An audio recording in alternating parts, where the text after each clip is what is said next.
So how did they do this? Or why did they do this? So who's heard it for the first time? That you're acting under an agent in commerce, as we call it? Most people have no idea. If you've got your driver's license, I saw some people pulling them out. Pull your driver's license out, or your credit card, or a mortgage, M-O-R-T, mort mean death, gauge debt till death. So your debt till death document that you sign, everything will have your name in, at least, at worst, your surname, name denoting a corporate entity, in capital letters. Okay, and there's no mistakes to that. We've got a client who's a former police officer who, when he went through his police training, was told whenever you're writing a person's name, a corporate name, you write it in all capital letters. So I'll tell you a couple of my police stories just before lunch, where my address was in upper and lower case, but my name was in all capital letters. He had no idea why he was writing it that way. But how did they get there? Normally I bring a Bible, and we're not here to Bible bash, but what I can tell you is that the court systems and the law are based on what? They're based on the Bible. Make no mistake. In fact, we had a guy at the last course who's trying to become an Australian citizen, and it's part of the Australian citizenship exam and things you have to study is acknowledging that the Bible is one of the most important documents, and that's what the law's based on. So it's there for everyone to see. So what I normally do is have someone read out 1 Samuel chapter 8. Does anybody know what 1 Samuel chapter 8 is, the message? It's be wary of appointing a king. There is only one creator, so be wary of appointing a king, because that king may be corrupt and take the best of your sons and send them off in thousands, armies of thousands. Turn your daughters into perfumers, take 10% of the best of your crop and livestock, X, Y, and Z. It runs through this whole story about be wary of appointing a king, and a king is what? The government. So if you watch some of the rest of the Chromatica, it talks about the victim archetype, or the victim consciousness that we live in, and by allowing ourselves to feel that way, we feel we need a ruler. We feel we need this big, powerful force that apparently has our best interests in heart to allow us to be ruled. So if you read 1 Samuel chapter 8, it'll make it very clear that we need to be wary of appointing a king. So what I'm going to talk to you now is about the master-servant relationship. Okay, and I want you to just look through, as we go down the line here, who's the master and who's the servant? Yeah. So if we've got the creator, or God, Yahweh at first breath, created man. So we're God's gracious servants, and we're to report to one master. I'm talking about how the Bible's beliefs are here. What your beliefs are yours. So then in our infinite wisdom, as our infrastructure grew and we thought that we needed management, we created government to govern us. Yeah? And so what are government workers called? Public servants. So we're the master and they're the servant. Does it feel that way? Last time you had a chat with the ATO? Now, when they realised then, of course, that they are our servants, the powers that be didn't like that, because they want to have what they call jurisdiction or power over us. So they then created, you'll notice I've spelled it in all capital letters, corporate government. The Commonwealth of Australia is a proprietary limited company. Queensland Government is the Brigalow Corporation. Look it up. All these organisations, the Australian Taxation Office, they're all corporations. Okay, and what's the lifeblood of a corporation? Profit. Thank you. So these corporations then, in around 1932-33, when most of the world went bankrupt, created your birth certificate. And they created you as a person.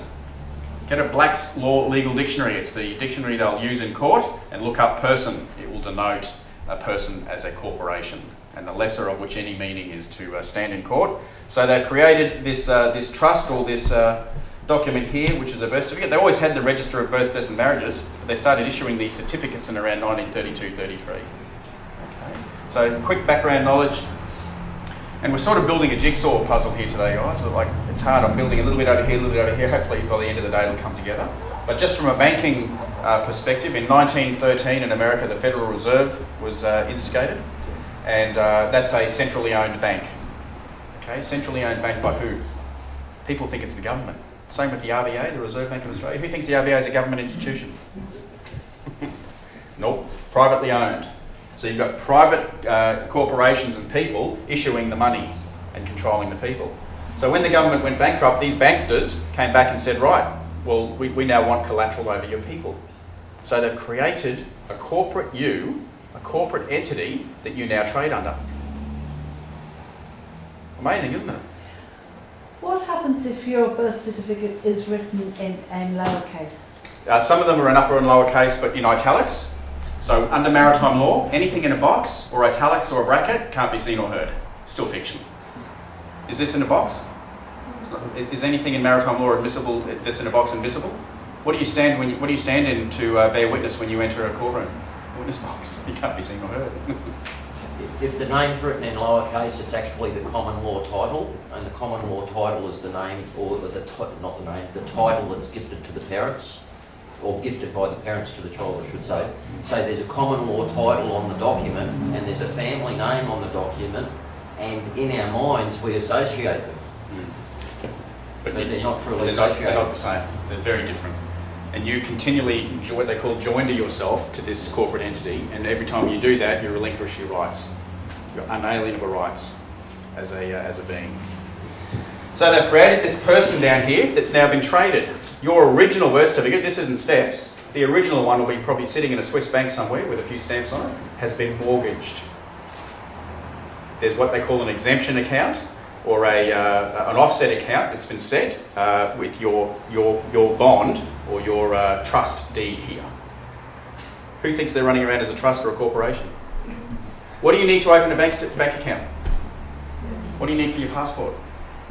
What do you need to do anything? Get your driver's license or anything? They want to see this corporate entity. Sounds far-fetched? I thought it was far-fetched the first time I heard it, but actually it resonated as true as truth with me. It just started sinking in really big time.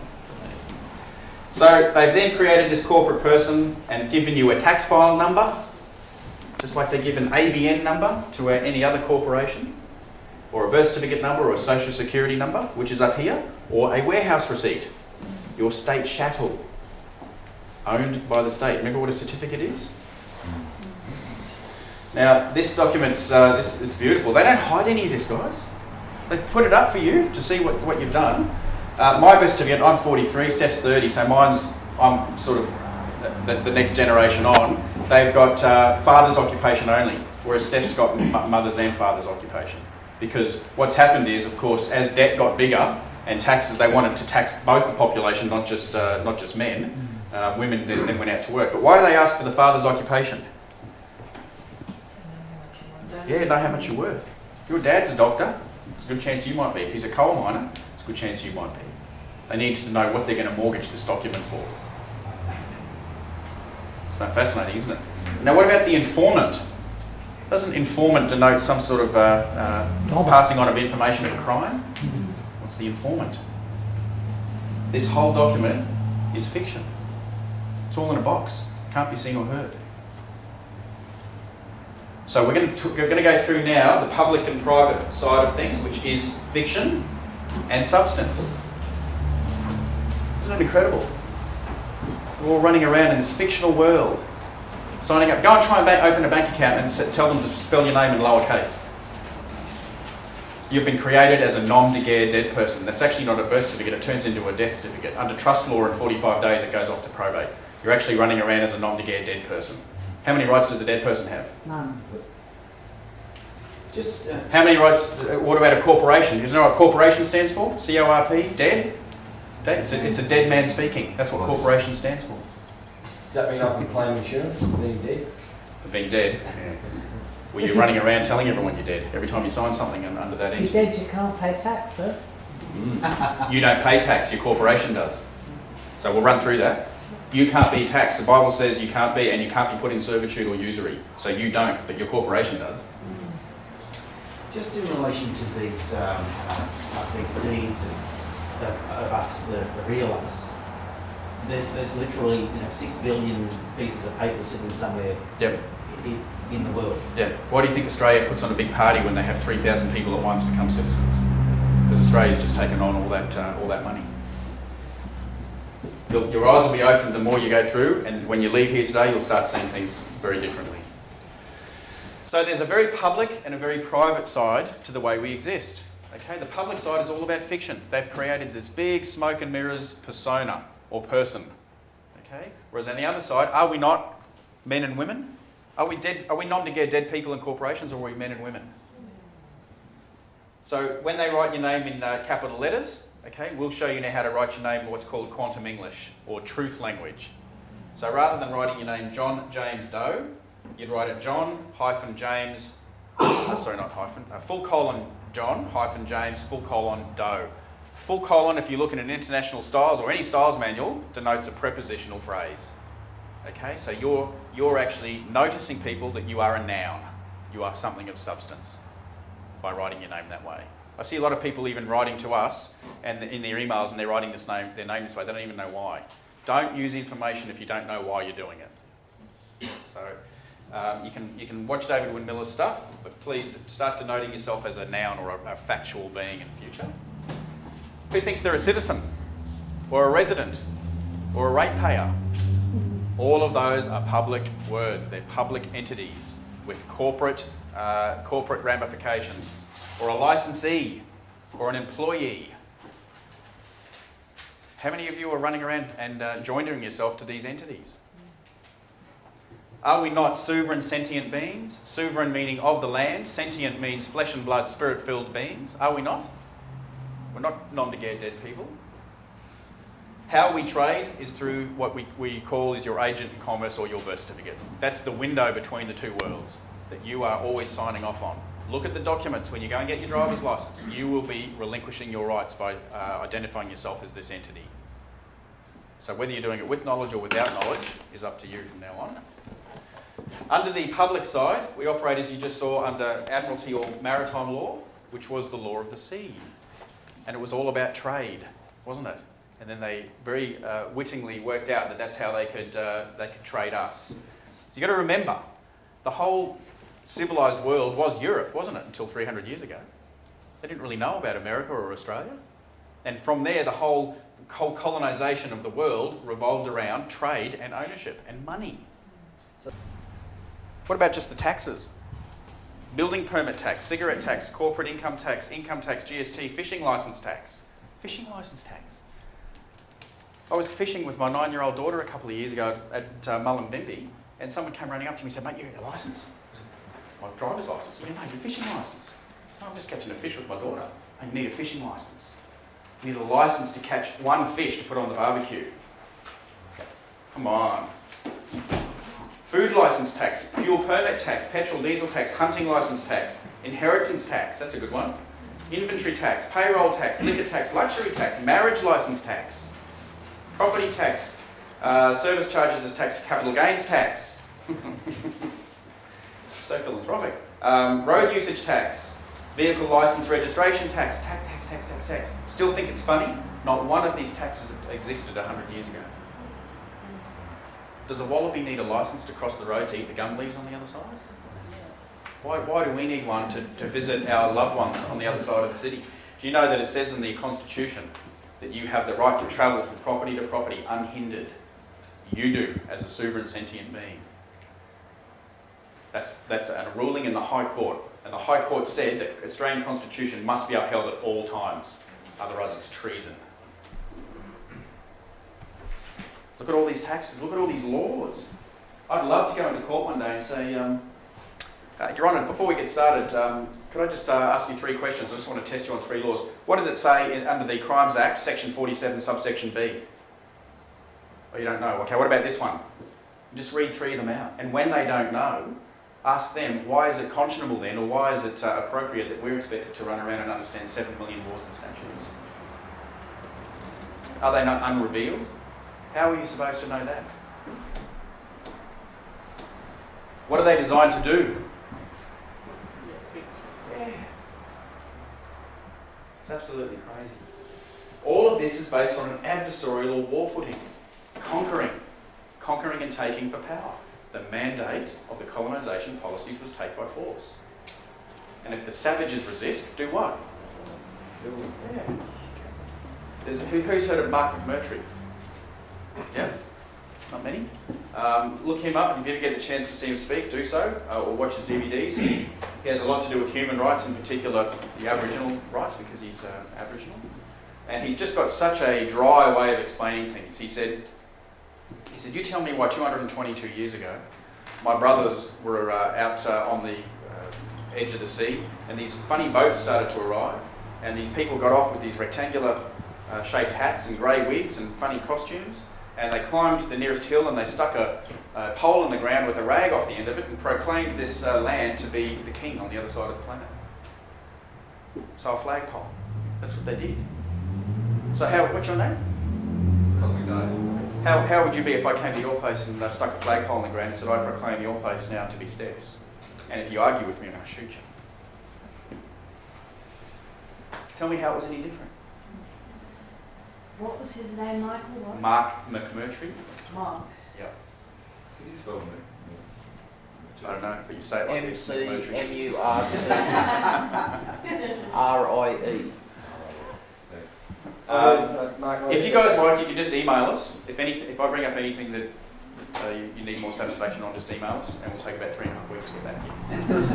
I heard that they actually legally claimed the land because the Queen gave the orders that if it was terra nullius, that means the inhabitants were not able to trade, then they could take the land, but they actually were trading with the Spanish and other ships that had come in the past, so they actually, even at that time, acted illegally against what their law stated. Yep. So it null and void. That's all right, we said sorry.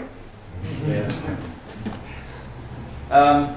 Flag law, look up flag law, guys. You go to America, every second house has got a big American flag out the front. We do it on Australia Day. They're war flags. They're war flags. I'm not going to go into it a whole lot now, but just get a book on flag law. So why do the military wear it upside down? Because they're a bankrupt corporation, actually representing a bankrupt corporation. A nation is a corporation that has the right to go to war. Whereas on the other side, we feel under substance and reality that we should be cooperative and live in community. We don't need all these adversarial war footing and war flags and laws and statutes. We really don't. We deep down know how to look after our fellow man. This side is enslavement. I'm going to run through how most people's day looks in a second, ruled by money and laws and statutes. But it's definitely, I believe it smells a lot like enslavement, whereas the other side is freedom, true freedom. What is a slave? Is one bound in servitude as the property, with a certificate, of a state, a person, household, or the state. That's why everyone who's out there joining themselves to their birth certificate is state chattel. A free man is one who has full civil and political rights. In the public side, do you not feel like you're continually giving your obligations away to government and council? You certainly are by your silence, which is consent. On the other side, again, we talk about that word, we take full responsibility for oneself and our fellow man.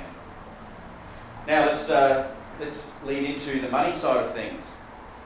In this fictional world, they've created this stuff that we call money. And I think money is almost the new religion. Does anybody remember, or if they've seen the old movies or cartoons, the old Donald Duck ones where Donald Duck catches the bank robber running out of the bank, and he's got the bag with the money on it, and the money's got 2 lines through it like this? Or the old way they used to do the pound? The 2 lines denotes that it's backed by something of substance. They were known as promissory notes. So when you went and put your gold or your silver, a pound actually initially represented a pound of silver. So rather than you running around with a pound of silver, you could have a pound note. And that was a promissory note, a promise to pay, that you could take it and go and get the actual substance back. And then I don't know what year it was, I think it was around 1964. That happened. So now all the time, everywhere you see a dollar note or a pound note, it will have 1 line through it. Has anybody got a note on them? I think I do. No, I don't. I'm broke. Anybody got a note on them? That would have been in 1971 when you said You got it? 71 was it? Okay. So if you actually look at an Australian note, it doesn't have any of these in front of it. It's just 20 or 50. 50 what?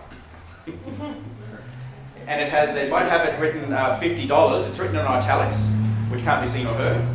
And so is the Australia. It's all written in italics. Have a look. So you're running around in your pockets with what's known as fiat currency. Fiat isn't the car. Anyone know what fiat means? It means by government decree. So they've issued you, through the central banks, with this currency that is fiat currency, which means it's what? It's backed by nothing. This $5 note's got $5 in capital. Does that mean it's got $5 in There's no, meaning? it's meaningless. What are you going to trade it for? So, what's the most popular board game in the world? What are we trying to program our kids with there? Just have a look at the game of Monopoly. Do you play the game, or does your agent of commerce in the shape of a shoe or a racing car play the game? You're too big and important to get on the board, so you have a little icon that plays the game. You play with money that has what value? Oh, it's all a game, it's fiction, isn't it? What's the object of the game? To bankrupt everyone around you. Pay your rates. And pay your rates and your taxes. Otherwise what? You go to jail. Come on guys, you don't see the humour in that? Actually, somebody at last week's workshop said that apparently the new Monopoly, there's no money now, it's actually a card. I'm kidding. A card, and it's all digital. I thought it was bad enough when they were $1 million notes instead of pounds or whatever Yeah. it used to be. So that's the money system that we're running around in, which is all consumer confidence based, isn't it? Whereas on the other side, we have the gold and silver, which is a real substance. Now, whether you trade gold and silver or whether you trade shells or bird poo, something there is of substance. The notes are not. There's something